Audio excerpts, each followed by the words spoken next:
Friends, good evening to all of you. UPSC ने examination का form निकाला है और मुझे उम्मीद है कि आप सबने अब तक भर दिया होगा। और अगर आप नहीं भरे हैं तो टाइम ज़्यादा नहीं है। 11 सितंबर तक का आपके पास डेट है। इसके पहले आप भर लीजिएगा फॉर्म, बहुत डिले नहीं करना है, राइट। तो चलिए हम चीज़ों को शुरू करते हैं। एपीएफसी के लिए इस बार आया है फॉर्म और असिस्टेंट प्रोविडेंट फंड कमिश्नर इसका नाम है। बहुत ही अच्छा वैकेंसी है और इसमें हम लोग इस बार डिस्कस करने वाले हैं। सबसे पहले हम डिस्कस कर लेते हैं कि 2025 का जो अपना पेपर हुआ उसमें किस सेक्शन से कितने प्रश्न आए। और बहुत सारे लोग पूछते हैं कि हम कौन सी किताबें पढ़ें, रिसोर्सेस हों। आप में से भी बहुत सारे लोग जो हमारे स्टूडेंट्स हैं, जो इस बैच में इनरोल्ड हैं, तो उनमें से भी बहुत सारे लोगों को कंफ्यूजन होगा कि अगर हमें कोई बुक रेफर करना है, जो आप मटेरियल हमें दे रहे हो, इसके अलावा अगर हमें कोई बुक रेफर करना है, कोई मटेरियल रेफर करना है, तो हम किसको रेफर कर सकते हैं। तो ये स्टैंडर्ड सोर्सेस हैं जिनका यहाँ नाम लिखा हुआ है। और हमारी प्लान्स क्या है, हम लोग इसके बारे में बात कर लेते हैं। देखिए, सबसे पहले हम अपना प्लान बता देते हैं। सबसे पहला चीज है कि हम लोग जो इसमें सिलेबस का कवरेज करने वाले हैं वो पूरा सिलेबस कवर करेंगे। जैसे हमने पिछली बार किया था, वो मोस्टली हमने नोट्स कवर किया था।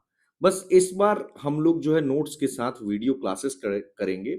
और जो टेस्ट्स हैं वो नंबर्स हमने बढ़ा दिए हैं टेस्ट्स के, और इसको हमने एक्सप्लेनेशन के साथ रखा है। तो ये आपको एक बेनिफिट मिल जाता है कि हम लोग कंप्लीट सिलेबस को कवरेज करेंगे, आपको नोट्स देंगे, लेक्चर्स देंगे, टेस्ट कंडक्ट करेंगे।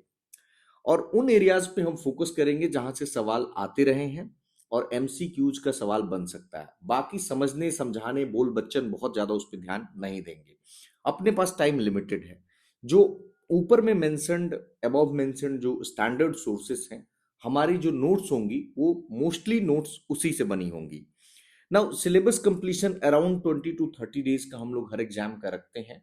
और टेंटेटिव एक शेड्यूल है, हो सकता है कि 15 दिन पहले सिलेबस जो है आपका कंप्लीट हो। सफिशियंट कंटेंट होगा ताकि आप अच्छा रैंक प्राप्त कर सकें। इंटरव्यू गाइडेंस में हम उनको प्रायोरिटी देंगे जो हमारे स्टूडेंट्स होंगे। और मोस्ट ऑफ द लेक्चर्स जो लिए जाएंगे वो मेरे द्वारा लिए जाएंगे, कुछ लेक्चर्स कुछ कुछ टीचर्स के द्वारा भी लिए जाएंगे। प्रीवियस ईयर क्वेश्चन पेपर्स को हम लोग टेस्ट में इंक्लूड करेंगे और थोड़ा सा मॉडिफाई करके भी इंक्लूड करेंगे और डायरेक्ट भी इंक्लूड करेंगे। पीवाईक्यूज को हमने आज टेलीग्राम पे अपलोड भी कर दिया है, आप उसको देख भी सकते हैं।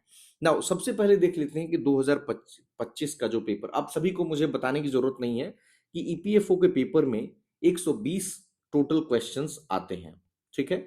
और प्रत्येक क्वेश्चन जो होता है वो 2.5 मार्क्स का होता है। तो ये जो टोटल हो जाता है अपना, वो 300 मार्क्स का हो जाता है। प्लस 100 नंबर का आपको पर्सनालिटी टेस्ट या इंटरव्यू जिसे आप कहते हैं वो आप देंगे। और टोटल 400 नंबर पे आपकी मेरिट तैयार हो जाती है। अगर आप इस 300 नंबर में अगर 160 प्लस स्कोर कर देते हैं तो समझिए कि आपका कट ऑफ क्लियर हो जाएगा। बट मैं चाहूंगा कि आप इसमें 200 प्लस स्कोर करें, और ये संभव है। एमसीक्यू नेचर का एग्जाम है, यही सबसे बड़ी एडवांटेज है कि आप इजीली जो है इस एग्जाम को क्रैक कर सकते हैं। एमसीक्यूज का एग्जाम देना है और सीधे इंटरव्यू में बैठ जाना है। और इंटरव्यू में भी किसके बैठना है, यूपीएससी आपको धौलपुर हाउस में बुलाएगा और धौलपुर हाउस में इंटरव्यू होता है। और वहां पे आपसे 10 से करीब 20 मिनट तक, एवरेज आप मानकर चल सकते हैं 15 मिनट का आपका साक्षात्कार होगा। और वही पैनल होता है जो यूपीएससी का सिविल सर्विसेज जो एग्जामिनेशन है उसका इंटरव्यू लेता है, वही पैनल बैठता है। तो चलिए, पिछली बार अगर 2025 का हम पेपर देखेंगे तो जनरल इंग्लिश से ही आप देखेंगे तो शुरुआती 20 सवाल ही जनरल इंग्लिश से पूछे गए हैं। इसके लिए करना क्या है हम इस पे बात करेंगे। उसके बाद आप देखेंगे तो labour laws, industrial relations, social security, इनसे करीब 19 सवाल पूछे गए हैं। अकाउंटेंसी अगर हम टोटल मिला दे तो 15 सवाल है। क्वांट यानी जो मैथ्स वाला है वो 13 सवाल है। जनरल साइंस के 13 सवाल हैं। करंट अफेयर्स से 12 सवाल पूछे गए हैं। अगर करंट अफेयर्स के सवाल अगर बढ़ जाएंगे, अगर कुछ सोशल सिक्योरिटी या फिर अदर इकोनॉमी के कुछ सवालों को अगर इसमें इंक्लूड कर दे तो। पॉलिटी से 11 सवाल पूछे गए हैं। इकोनॉमी से 6 है।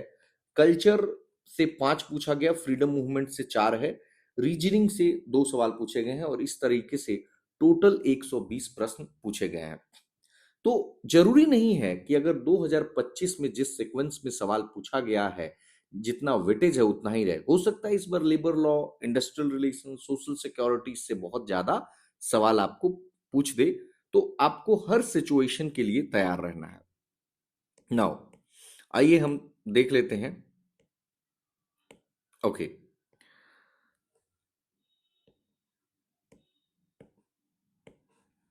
Labour laws and social security, ये बहुत इंपॉर्टेंट सेक्शन है। इसके लिए आपको थोड़ा सा ना, मुझे ऐसा लगता है कि इसमें आपको दो चीजें पढ़नी है। एक तो आपको एक्ट्स पढ़ना है और दूसरा आपको स्कीम्स पढ़नी है।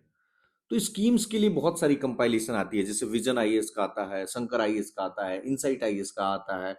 तो आप उनको फॉलो कर सकते हैं गवर्नमेंट स्कीम्स के रूप में।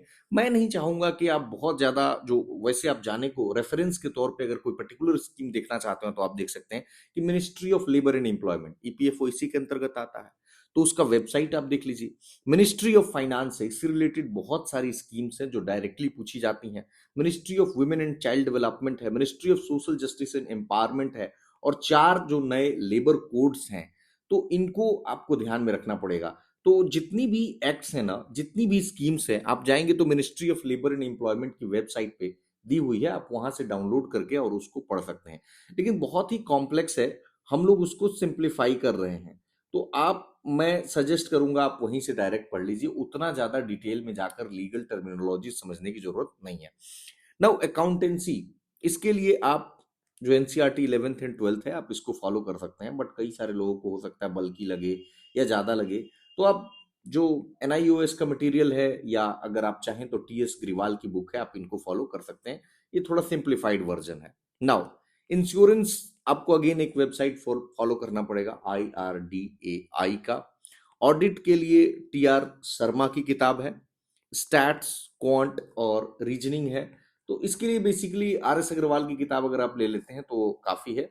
आपको बेसिकली क्वेश्चंस को प्रैक्टिस करना है, जितना ज्यादा से ज्यादा क्वेश्चंस को प्रैक्टिस करेंगे, डिफरेंट नेचर के क्वेश्चंस को प्रैक्टिस करेंगे, आपको यहाँ चाहिए स्पीड, और स्पीड के साथ चाहिए एक्यूरेसी। अगर ये दो चीज आप मेंटेन कर लेते हैं तो ये वाला सेक्शन आपका इजीली मेंटेन हो जाएगा। नाउ कंप्यूटर के लिए लूसेंट की किताब बहुत अच्छी है, या फिर आप चाहें तो अरिहंत पब्लिकेशन का, दोनों में से कोई एक किताब आप पढ़ लीजिएगा।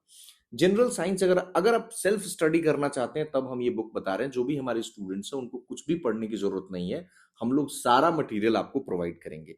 नाउ जनरल साइंस के लिए आप एनसीईआरटी चाहें तो नॉर्मली आप 8 क्लास से लेकर के 10th क्लास तक का पढ़ लीजिए, या फिर लूसेंट का जो जनरल साइंस है मुझे ठीक लगता है। बट यही है कि आपको नोट्स बनाना पड़ेगा, बहुत ज्यादा है, उतना बार बार बल्कि है, रिवीजन कर नहीं पाएंगे। और जीसी जो घटना चक्र है उसके क्वेश्चंस को आप प्रैक्टिस कर सकते हैं। इंडियन इकोनॉमी में सबसे पहले आपका बजट और इकोनॉमिक सर्वे, डायरेक्ट सवाल आते हैं, आप उसको कर लेंगे। 11th क्लास का जो इकोनॉमिक डेवलपमेंट वाली बुक है, आप उसको कर सकते हैं। आप चाहें तो स्टैट्स वाली भी बुक कर सकते हैं, क्योंकि मीन मीडियन मोड वहां से आपका क्लियर हो जाएगा। और 12th क्लास की एनसीईआरटी है। तो मैक्रो वाली तो पढ़नी ही पढ़नी है, माइक्रो के भी सवाल पूछे जा सकते हैं। यू कांट डिनाई कि माइक्रो के सवाल नहीं आ सकते हैं। आपसे इंडिफरेंट कर्व पे सवाल पूछा जा सकता है, अपॉर्चुनिटी कॉस्ट पे सवाल पूछा जा सकता है, राइट। उसके बाद आता है फ्रीडम स्ट्रगल। देखो इसमें वैसे तो India struggle for independence Bipin Chandra का है, अगर आप वो पढ़ना चाहें तो बहुत ज्यादा हो जाएगा। स्पेक्ट्रम क्या है, एक गाइड बुक है, जैसे लक्ष्मीकांत गाइड बुक है। तो अब डीडी बसु का किताब पढ़ने की जरूरत नहीं है, जैसे पॉलिटी हम पढ़ते हैं तो you don't need to read DD Basu, वो बहुत ज्यादा हो जाएगा। तो आप स्पेक्ट्रम का किताब पढ़ लो, यहाँ पे काफी है। और स्पेक्ट्रम में भी यार I won't suggest you to go through the entire spectrum, क्योंकि नंबर ऑफ क्वेश्चंस जो है ना, ये unlike UPSC civil services examination यहाँ पे बहुत कम होंगे।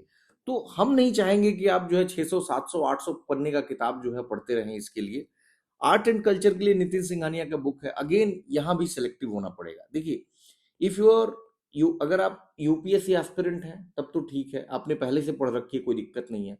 बट अगर आप नए एस्पिरेंट हैं तो हम लोग जितना प्रोवाइड करेंगे आप उतना कर लेना, that that will be more than enough. ठीक है, करंट अफेयर्स आप घटना चक्र पढ़ सकते हैं, आप घटना सार की किताब पढ़ सकते हैं, या आप विजन की किताब पढ़ सकते हैं। और इन सबको हम लोग कंपाइल कर देते हैं आईएएस पीसीएस फैक्टर में, इंक्लूडिंग अगर प्रेस इंफॉर्मेशन ब्यूरो पे है, अगर न्यूज ऑन एआईआर पे अगर कुछ कहा गया है, हम, या अगर द हिंदू में अगर कुछ कहा गया है, इंडियन एक्सप्रेस में है, तो हम लोग सारी चीजों को सिंप्लीफाई हम लोग ऑलरेडी कर रहे हैं और बहुत सारी महीनों का कर रखे हैं। आपको मंथली करंट अफेयर्स हम लोग प्रोवाइड कर देंगे, जरूरत पड़ेगा तो थीम वाइज भी प्रोवाइड करेंगे। Now general English, general English Neetu ma'am जो केडी कैंपस की हैं, आप चाहे तो उनका फॉलो कर सकते हैं, या एसपी बख्शी का किताब है न्यूज़पेपर्स, इसके लिए पढ़ना मस्ट एकदम कंपलसरी है, क्योंकि न्यूज़पेपर्स में ना आपको टर्म्स मिलेंगे। न्यूज़पेपर्स में आपको नॉर्मली आप देखेंगे तो न्यूज़पेपर्स में ग्रामेटिकल एरर्स न के बराबर होते हैं, तो आपका जो ग्रामर होता है ना वो बहुत मजबूत हो जाता है यहाँ से। तो वो पढ़ना फ्लो में कई बार आपको, जैसे अगर कॉम्प्रिहेंशन आता है तो आपके लिए बनाना आसान हो जाएगा। सो फ्रेंड्स, एक ये रेफरेंस मटेरियल है, अगेन आई एम रिपीटिंग कि जो भी आईएएस पीसीएस फैक्ट्री के स्टूडेंट्स हैं उनको कोई भी मटेरियल पढ़ने की आवश्यकता नहीं है, हम लोग सारा का सारा मटेरियल प्रोवाइड करेंगे, राइट। और काफी मेहनत लगता है और बनना स्टार्ट हो गया है, और जैसे जैसे जो मटेरियल होगा हम आपको प्रोवाइड करते जाएंगे, जो हमारा बैच है।